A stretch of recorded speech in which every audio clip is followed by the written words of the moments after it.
A conclusive overview, the end of the conflict of mind. Truth organizes values. If it is true that my child is upstairs reading, then it is an expression of honesty to say my child is upstairs reading versus playing video games. But we can only be confident, never certain, about if our ideas are rightly organized. At the same time, there is a moral obligation on intellectual grounds, epistemic responsibility, compelling us to do the best we can to rightly organize our values, which requires us to determine a truth we can never be completely sure we determine correctly. We have tools like falsification to help us determine truth, without which we seem doomed to end up thinking for ourselves more like a madman than like a genius. But unfortunately, not everything that is true is falsifiable. How much easier our situation would be if this was so.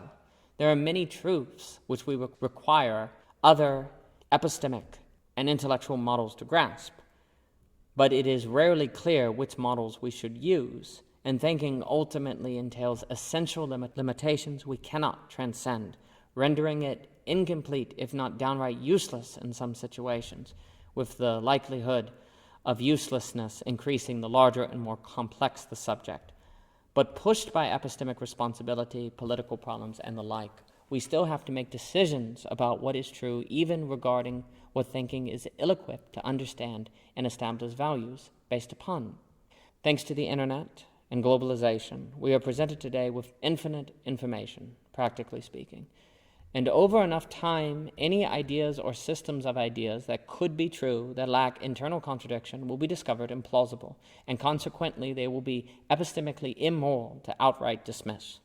But it is practically impossible for us to investigate all ideas and all systems of ideas, and yet that is what we will be compelled to do, especially if we are democratic voters who must make decisions about various issues, and especially if the state is large and elections entail very real and practical consequences.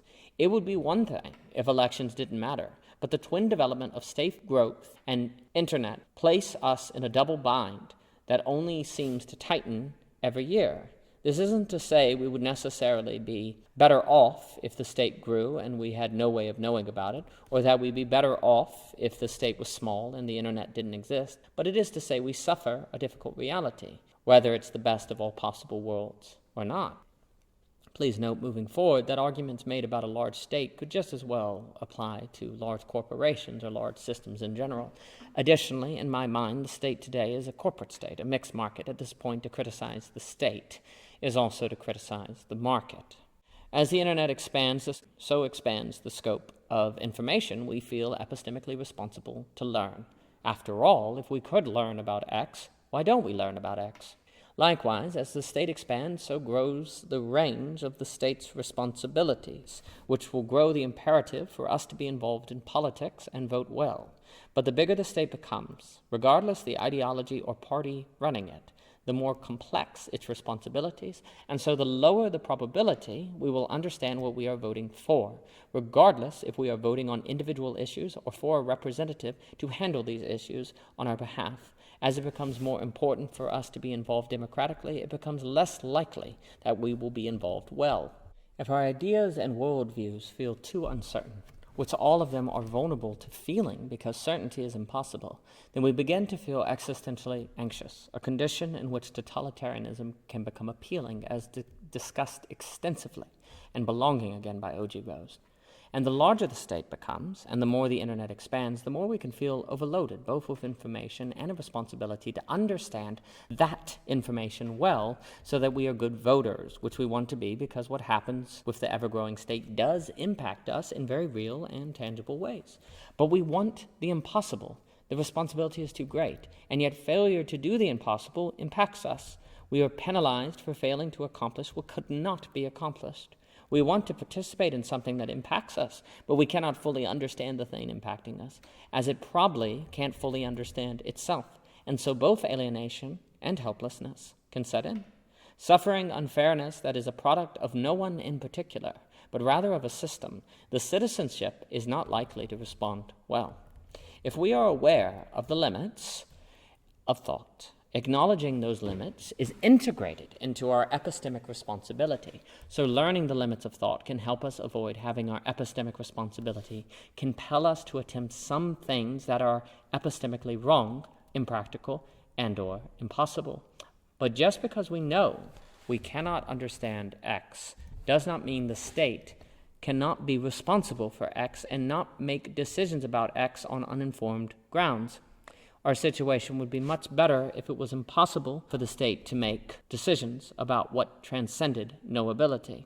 Unfortunately, the larger the state is, the more the state will be responsible for and have to make decisions about many issues of which will fall in the realm of pitch and risks and epistemic impossibilities to fully grasp. And thus, even if we know the limits of thought and know we can't know everything, we can still feel compelled by necessity to try and do something, risking paranoia and mental breakdown, perhaps also on a collective level. This may cause grave existential anxiety and possible catastrophe, in the midst of which a totalitarian dictator might become appealing. Yes, knowing the limits of thought can help us cope, but knowing the limits probably won't make us feel completely better. After all, our lives are being shaped right under us. Even though we cannot possibly investigate all dimensions of the state to be epistemically responsible about opposing its growth, can we oppose state growth and still be epistemically responsible on grounds of avoiding conflict of mind situations and the double bind described above? Perhaps, but it won't be easy, because we always might be better off due to state growth. Just because we cannot fully comprehend everything the state does, it does not follow that what the state does is bad. We can't know for sure either way. All we know is that we are vulnerable, and perhaps the state knows that the more complex it becomes, the less we can ever be sure that it acts poorly, and thus it has incentive to grow its size to maintain plausible deniability regarding its value. Even if we might be epistemically responsible in some ways to oppose the state on grounds of avoiding conflict of mind situations, we might at the same time be directly immoral, for we could oppose programs that help the poor, the marginalized, and so on. We'd have to determine if the state actually helped different communities, for truth organizes values, and yet determining this might be impossible, or the state might help some communities while hurting others, and a cost-benefit analysis would be impossible. The larger the state, the more it transcends knowability and judgment. Also, determining if the state could be good or bad, say in healthcare, would require a flip moment of the state actually getting involved in healthcare, for example, and that's even assuming the flip moment is something we could ultimately comprehend enough to judge its consequences. Despite the possibility of more conflict of mind situations, which couldn't we avoid by turning our minds off and just listening to our leaders, we truly always might be better off for a given example of state growth, and so there will always be reason to give it a try. There will likely be internally consistent arguments for why state expansion will work and internally consistent arguments for why it won't, and all things equal, why not try to help the vulnerable or fix something broken? There will likely be a moral imperative for the state to act, which could justify the state to act without democratic approval, do note. Thus, flip moments will aid state growth, and if we recall Ascent Landing, when truth is indeterminable, it is rational to then focus on what program could help other people. Between internally consistent systems, truth cannot be determined, and thus the default will rest on the side of letting the state grow to possibly help the vulnerable. But this assumes state growth will actually help the vulnerable, which it easily might not. And recall that truth organizes values. But what if we can't tell if the program will actually help others or actually hurt them? The state may remind us that they should try. Unless it could be argued successfully, they shouldn't, because it might make the situation worse. Do note that after the state grows, it is practically impossible for it to shrink again without a revolution, because the state becomes entrenched and always might be about to work. But that will require democratic debate, which currently seems broken, and in being so broken, may leave the decision up to the state and representatives, pure power.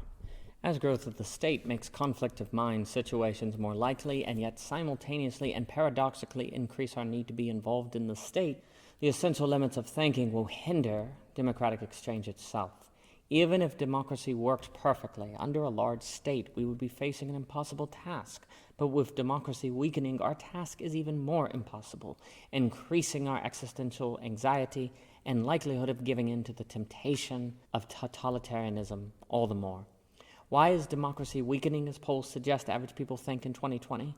I would argue a reason for this is because democracy is always weak in the same way that thought itself is weak, considering its essential limits, its influence compared to experiences, and so forth. But this weakness can be hidden and lived with, generally unnoticed, when most people in society ascribe to basically the same first principles and axioms. Under pluralism, this ceases to be the case, and the inability of rationality to overcome ideological differences or truths all the more unignorable. It is nearly impossible to compel people out of their truths. First, because there is no objective standard of justification to make it so that people ought to believe X instead of Y, especially where falsification does not apply. And two, because ideas are not experiences, and it is very difficult to motivate people out of their ideology without making them undergo certain experiences, which they have no reason to follow us and experience in not sharing our ideology. And even if they did, they have no reason to necessarily interpret those experiences the same way we do. Furthermore, changing worldviews can cost a person friends, families, and opportunities. There are incentives to keep the worldviews and values we absorb. And do note, another reason democracy is weak is because, despite what we think, most of us were never reasoned into our absorbed worldviews in the first place. Democracy demands something that is unnatural. Democracy is weak, but perhaps when systems are small, weak democracy is all we need, because the demands on it are so much less. Even if weak democracy is the only kind of democracy possible, that doesn't mean democracy can't work, only that it might be best on a small scale. Unfortunately, the larger the state becomes, the more we will feel that we must make democracy work, and it will likely not prove up to the challenge, compounding our existential anxiety all the more. But could we escape conflict of mind situations by avoiding the question, what is true, and instead just ask, what helps people? Perhaps. But how often can we really be sure that the truth is indeterminable? How do we determine truth is indeterminable? But by engaging in deep thought, at which point we've already entered into the problem from which there seems little, if any, hope of escaping. Also, it is impossible to help others outside of a belief of what is actually helpful, a truth. And so even if truth is indeterminable, we must ultimately act on behalf of a truth. And if we give up on truth, we will still have values, but forgo the possibility of systematically shaping, controlling, and containing those values, putting us at risk of not simply chaos, but a chaotic whirlwind supercharged with values and passions which can sweep anybody up. That said, if we are focused on helping people and got it wrong on a local level, the possible unintended consequences would be much less and more contained. Additionally, if David Hume was correct and autonomous rationality is impossible, that instead ultimately rationality must defer and ground itself in a common life, then for the sake of our minds and for our political lives, we need to keep our state systems small. System size is not merely a matter of making sure that people will feel represented, but an epistemic necessity for us to best manage, not solve, for they cannot be solved, our epistemic consequences. We are compelled by epistemic responsibility to understand and participate in the world with thinking that is inherently incomplete, an act which seems epistemically immoral unless we understand the incompleteness of thinking to be essential. We will make mistakes, so the question becomes how best to manage those mistakes. The greater the complexity and scope of the subject, the greater chance we will make mistakes, and consequential mistakes at that. On the topic of free will, Noam Chomsky argues that knowing whether agency exists may simply fall beyond what human rationality is capable of determining. We know that pigs, for example, can only understand but so much due to the natural limitations placed on their reasoning by their biology.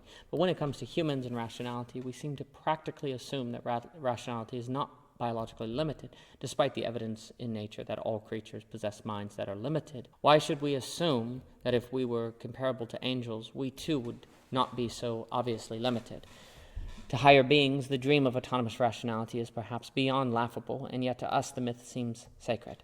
But the sense of holiness is perhaps due to the very limitations on our thinking that make the myth of autonomous rationality, in fact, a fairy tale. So, in closing, let us ask, what do we do when we think? It feels like the main function of the brain is to help us understand the world, but the brain is less interested in discovering truths than we might think. The brain is more interested in helping us feel safe. Feeling safe entails feeling certain and right, and so the brain is prone to make us tribalistic and intellectually arrogant. Worse yet, the brain then works to make us feel like this tribalism and arrogance are a result of us knowing the truth and others rejecting it versus efforts of the brain to make us feel safe. But could any of us function if we didn't feel safe? It wouldn't be easy, and so there is something to be said about the necessity of the brain to gradually introduce us to difficult truth. If we all started out with a sense of the difficulty and size of the challenge, we might all lose our minds before our minds could start to form. Our brain is a frenemy. It is what makes understanding truth possible, but simultaneously what makes knowing the truth so hard. It's limited, prone to confuse, and bind us with epistemic responsibility, and has a tendency to make us believe that rationality can be its own axiomatic grounding. But we have no other tool than the brain. It's as if we need to tighten a screw and only possess a hammer. If the screw is not tightened, a pillar in our house could fall and bring down the whole roof. Then again, it might be best to leave the screw alone and live with risk. After all, if we're always at risk, nothing manifests. The brain wants to simplify the world, translate the dynamic into the linear, and bend things that are crooked into things straight. In so doing, the brain can make things harder than necessary, say in personal relationships, where the brain's efforts to understand can create drama.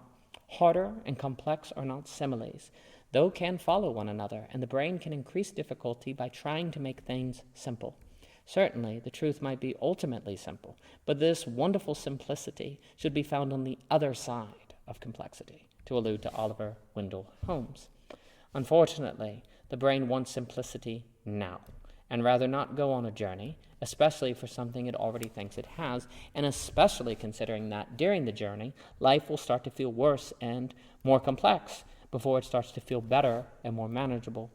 And the brain especially doesn't want to go on a journey with no guarantee of an arrival, as is increasingly possible with larger systems. The brain is already prone to mislead us in small societies and small systems, let alone when faced with Pritchian risks. But complex things are often indeed complex. And once we let systems become that way, the brain's natural tendency to unjustifiedly simplify must be especially fought. It would perhaps be best to never let systems grow, but system growth seems natural and historically inevitable and can indeed prove advantageous. If history repeats, the brain will be its own enemy, and the brain is yet to stop history from repeating.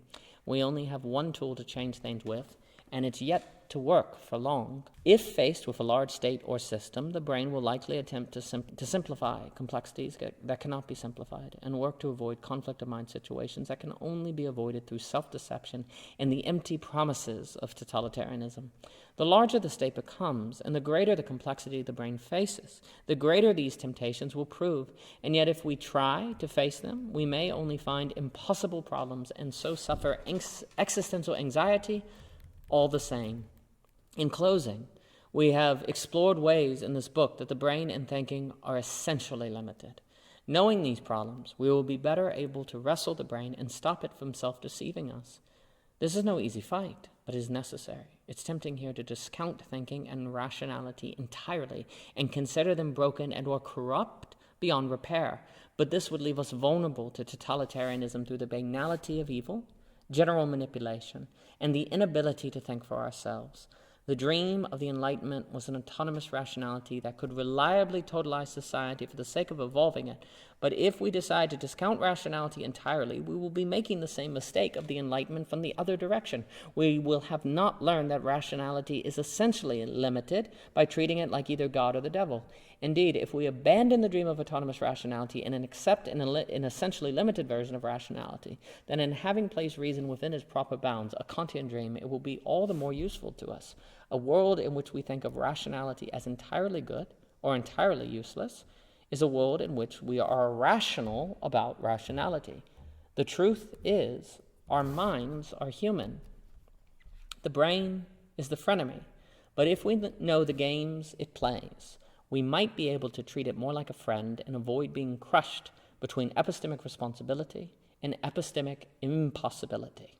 Then again, at the end of the day, maybe this whole book is just another example of an internally consistent system that lacks any truth. Perhaps the conflict of mind isn't real. Perhaps autonomous rationality will save us. Perhaps. Always perhaps. This has been The Conflict of Mind by O.G. Rose. For more, please visit ogrose.com, Facebook, Twitter, Anchor, and Instagram. And thank you for your time.